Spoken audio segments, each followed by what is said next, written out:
Le Seigneur soit avec vous. Et avec votre esprit.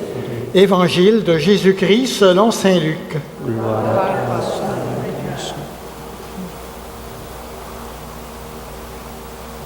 Jésus disait à ses disciples, « Je suis venu apporter un feu sur la terre, et comme je voudrais qu'il soit déjà allumé. Je dois recevoir un baptême et qu'il me tarde d'attendre qu'il soit accompli. Pensez-vous que je sois venu apporter la paix sur la terre? Non, je vous le dis, mais plutôt la division. Car désormais, dans une famille, on se divisera 3 contre 2 et 2 contre 3. On se divisera le père contre le fils contre le père, la mère contre la fille contre la mère, la belle-mère contre la belle-fille et la belle-fille contre la belle-mère. Acclamons la parole de Dieu. Louange à toi, Seigneur de Dieu suivant.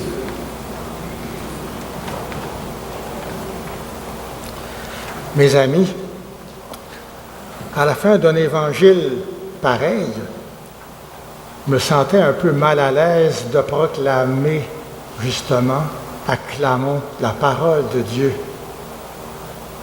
Une parole qui semble la reconnaissance de la division dans une même famille. C'est absolument le contraire de ce que Jésus proclame habituellement et de ce pourquoi il est venu. Et ceci, c'est une invitation pour nous à remarquer qu'il peut y avoir plusieurs sortes de paroles de Dieu. Il y a des paroles de Dieu qui, heureusement, ne se réalisent pas. Il y a des paroles de Dieu qui, malheureusement, se réalisent. C'est curieux à dire, mais c'est vrai. Parce que ces paroles ne sont pas des prophéties positives, elles ne sont pas des promesses, elles sont des mises en garde, comme l'Évangile d'aujourd'hui est une mise en garde. Si la tendance se maintient, d'après ce que Jésus voit, ce qu'il prévoit du cœur humain, son succès ne sera pas parfait. Lui qui est venu apporter l'unité, la fraternité, la bonne entente, il déplore qu'il va y avoir de la division, et même à l'intérieur des familles. Il déplore qu'il va y avoir de la division à cause de lui, ceux qui l'acceptent et ceux qui ne l'accueillent pas. Parole un peu curieuse, mais absolument naturelle.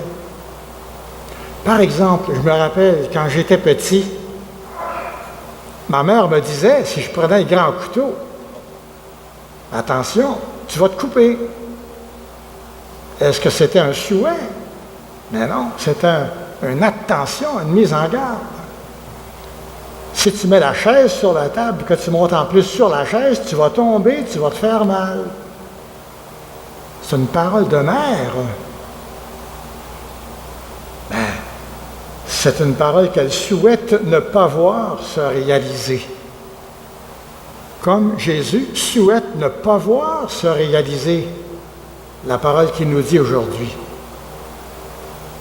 Le prophète Jérémie, on veut s'en débarrasser. Pourquoi? On dit qu'il décourage, qu'il démoralise le peuple. Mais sa parole est pourtant basée sur le simple bon sens. Qu'est-ce qu'il disait? Il disait au roi et au chef de l'armée, « Vous avez choisi la mauvaise alliance. Si vous ne changez pas d'idée, on va se faire battre, on va se faire massacrer, on va se faire exiler. » On ne l'a pas écouté. Et malheureusement, c'est une parole qui s'est réalisée. On a été exilés. Les enfants du roi ont été massacrés. Et il a été exilé, il est mort en exil. Rappelons-nous du prophète Jonas, qu'on connaît tous bien. Jonas, Il proclame encore 3 jours et Ninive sera détruite. C'est une parole qui ne s'est pas réalisée. Pour quelle raison? C'est que les gens se sont convertis parce qu'ils avaient compris. Et Jonas, d'ailleurs, lui, n'avait pas compris l'affaire. Il s'est plaint furieusement à Dieu après que la parole ne s'était pas réalisée. Et Dieu a dû lui dire, « Réjouis-toi, mon pauvre Jonas, ta mission est un succès à 100%. Je ne voulais pas que ça se passe. » C'est une mise en garde. Et ils ont compris. D'ailleurs, lorsqu'on parle de fraternité, lorsque Jésus parle de fraternité, d'unité, de bonne entente, d'amitié, il est venu pour ça. Et il nous compare notre relation entre nous, entre celle qui existe entre son Père et lui. Père, comme nous sommes un, qu'ils soient un, eux aussi. Il est venu mettre l'unité chez les enfants de Dieu dispersés. Quand Jésus a pleuré dans l'Évangile, c'est pas sur lui-même, c'est pas sur ses bobos. C'est quand il voyait que ça ne marcherait pas. Il pleurait en pensant à l'Évangile d'aujourd'hui. Lui qui s'était mis devant Jérusalem, qui l'a refusé et qui disait « Jérusalem, Jérusalem, tu n'as rien compris. Comme j'ai voulu rassembler tes petits comme une poule rassemble ses petits sous ses ailes. » Et Jésus avait pleuré. Jésus pleure lorsqu'il voit que le principal de sa mission ne sera pas compris. L'amour, le partage, la fraternité, la bonne entente. C'est le feu que Jésus est venu apporter sur la terre. Le feu de la chaleur, le feu de l'amitié, le feu qui encourage, le feu de la famille. C'est un feu qui vient du cœur. Il vient malheureusement un autre feu d'un cœur qui est mauvais, le feu de la haine, un feu qui couve, un feu qui rassemble, un feu qui va mijoter toutes sortes de mauvais plans, un feu que le cœur ne peut plus porter et qui explose tout d'un coup et qui brise tout. Celui que Jésus ne veut pas pour nous.